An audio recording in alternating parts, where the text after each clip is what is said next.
Yeay, Alhamdulillah. Kembali lagi di Islam itu Indah dan sekarang saatnya saya membaca nih pertanyaan yang masuk ke sosial media kita dari jamaah di Instagram @da_cookies. Assalamualaikum Ustadz Ustazah, mau tanya dong kalau doa orang yang berbeda agama dengan kita, apakah bisa diijabah? Saya mendoakan supaya dia diberikan hidayah iman Islam. Lalu, apakah doa-doa selain diberikan hidayah pada orang non-muslim tersebut itu bisa sampai juga untuk mereka? Mohon pencerahannya. Terima kasih. Silahkan Ustadz Bani. Masya Allah. Mendoakan orang non-muslim paling tidak terbagi 4. Pertama, mendoakan mereka dapat hidayah, semua ulama sepakat boleh. Yang kedua, mendoakan mereka setelah meninggal supaya Allah ampuni. Ulama semua sepakat tidak boleh. Berdasarkan At-Taubah 113. Yang ketiga adalah mendoakan mereka supaya Allah ampuni ketika masih hidup, boleh. Dulu para nabi berdoa Allahumma ihdi qaum fa innahum la ya'lamun dan seterusnya. Dan yang keempat, mendoakan orang non muslim dalam urusan dunianya, ini juga boleh. Rasul SAW pernah ada orang Yahudi bersin supaya minta didoakan, dia bilang alhamdulillah supaya didoakan. Maka oleh Rasul SAW, yahdikumullah wa yuslih balakum, semoga Allah berikan hidayah kepadamu dan Allah perbaiki semua urusanmu. Uqbah bin Amir pernah waktu itu diucapkan salam oleh orang non muslim juga, setelah itu dikejar rahmat Allah dan keberkahan untuk orang Islam, tapi semoga Allah panjangkan umurmu, perbanyak hartamu dan perbanyak keturunanmu. Jadi boleh mendoakan urusan dunia, insya Allah. Amin, amin ya Allah ya Rabbal Alamin. Semoga saudara-saudara kita yang belum merasakan nikmat hidayah iman Islam segera diberikan oleh Allah Subhanahu Wa Taala.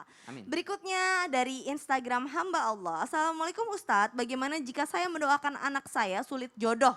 Karena anak saya telah menyakiti hati saya Ustadz. Karena mentang-mentang sudah berpenghasilan dia semena-mena kepada saya.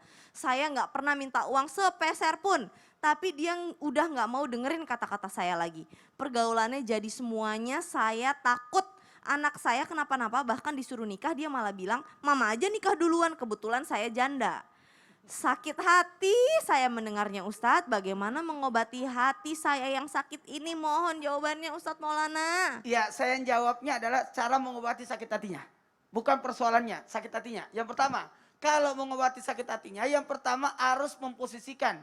Sekali lagi berempati, pahami apa yang sebenarnya terjadi permasalahan. Maka kata Nabi, hindarkanlah anakmu dari berbuat ibaratnya durhaka padamu dengan tidak membebankan padanya. Jadi lihat empati dulu. Kenapa anak itu durhaka sama saya? Mungkin karena saya juga terlalu maksa-maksa nikah, sehingga anak saya tersinggung dan sebagainya. Kita lihat posisinya. Yang kedua, memposisikan diri kita berada pada posisinya. Gimana kalau kita yang dipaksa mau menikah? Makanya jawaban anak itu berkata, ibu aja menikah. Nah itu kan. Kenapa? Karena kita tidak menempatkan posisi keberadaan kita terhadap posisi anak yang belum menikah. Jadi jangan engkau sakiti hatinya sehingga dia berbuat durhaka kepadamu. Ini memang langsung diwanti-wanti oleh Rasulullah.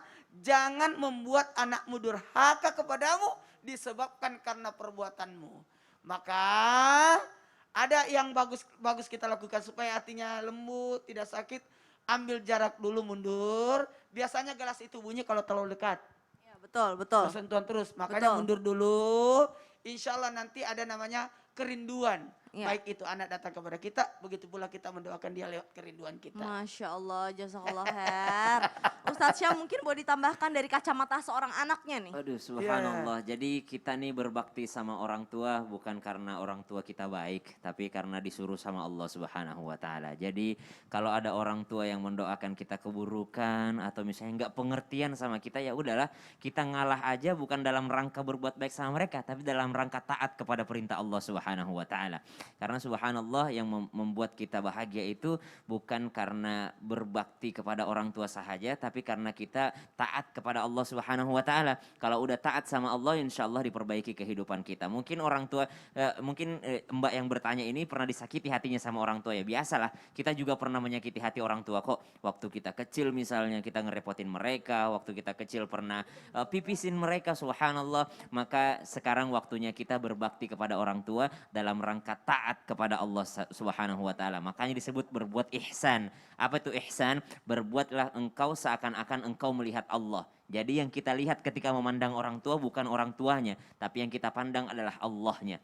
Ketika kita taat kepada orang tua, yang kita pandang bukan ayahnya atau ibunya, tapi yang kita pandang adalah perintah Allah Subhanahu wa taala. Tetap Masya berbakti, Allah, insya Masya Allah. Allah. Ini lengkap banget jawaban dari guru-guru kita nih. Kalau Ustadznya melihatnya dari sisi anak, kalau Ustadz Maulana melihatnya dari sisi orang tua. Jangan menekan, bayangkan kalau kita menjadi seorang anak tersebut bagaimana gitu keadaannya ya. Masya Allah, jazakallah khair guru-guru kita.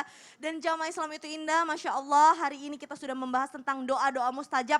Mungkin buat jamaah yang bisa ketinggalan bisa cek di sosial media kita. Apa aja sih doa-doa mustajabnya bisa dihafalkan. Insya Allah di bulan Ramadan, bulan yang penuh berkah, bulan ampunan kita sudah hafal doa-doa tersebut. Jadi sekarang saatnya saya Caca Frederica beserta seluruh tim Islam itu indah mohon pamit undur diri dulu nih jamaah. Dan walaupun angka corona sudah mulai menurun, tetap jaga protokol kesehatan. Tapi sebelumnya kita saksikan dulu ya penampilan dari Tiffany Kenanga. Silahkan.